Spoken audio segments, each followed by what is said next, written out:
I sort of felt that God was sort of pushing me in this direction about the time we got married in 2003. I had always wanted to open a restaurant. This is not what I thought it would be. I thought it would be sort of my restaurant type thing, and it would be Italian, and that's how we would do it. But I think God was just telling me it was going to be something different. Our mission is to feed, educate, and serve our communities so that they can taste and see the Lord is good. And it's all about not just, hey, showing up and feeding the hungry, but really about facilitating an interaction between our community and those in our community who are in need. Creating an environment where 20 volunteers can come in and cook and feed our community, and really creating an opportunity for them to come and serve. Because I think a lot of times it's easy to sort of get caught up in, hey, we're feeding the hungry and donate, money to us or whatever. But I think it's more about figuring out a way that we can bring the community together, because that's what's going to create the sustainability in the long run and really sort of answer the issues that we see, particularly in this area. We have no prices on our menu.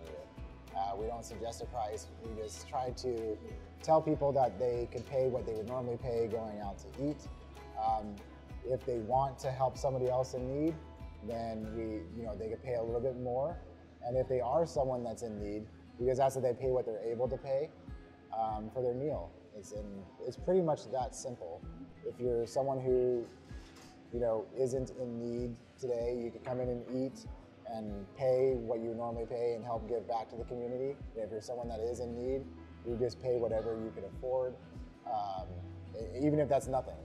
Even if you can't afford anything, that's totally fine. You could give back by volunteering. There's a lot of ways that people participate. There's this whole principle of making sure that you give thanks before receiving something. Like everything in the natural, I think you receive something and then you give thanks. And it felt like the way God does sometimes it's a little bit backwards, and I think for us, and it was sort of a blessing that it tied in with Thanksgiving, and so that seemed to make a lot of sense in going into our South Wilderness. I think it went pretty well. I know, we didn't have a lot of time to advertise it and stuff like that because we were, pushing it so close to when we got our final inspection and health permit and all that kind of stuff. And we were holding off advertising until we made sure we had everything. But all in all, it was great to see the volunteers turn out, which has probably been my biggest concern. And part of the biggest wins, I think, of today was to see how that happened. The hardest part for me was the build out. I mean, just the flat out time that the build out took.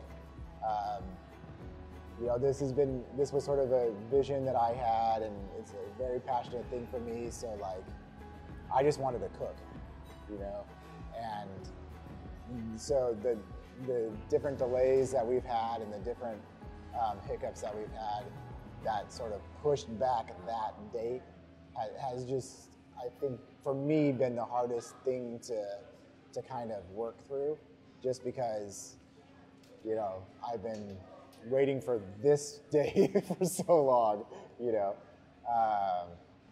I'm tearing up a little bit because it was, I don't know. For me, it was the beginning. Yeah.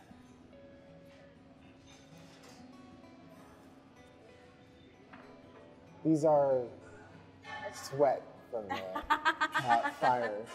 It's nothing else. Just ignore that.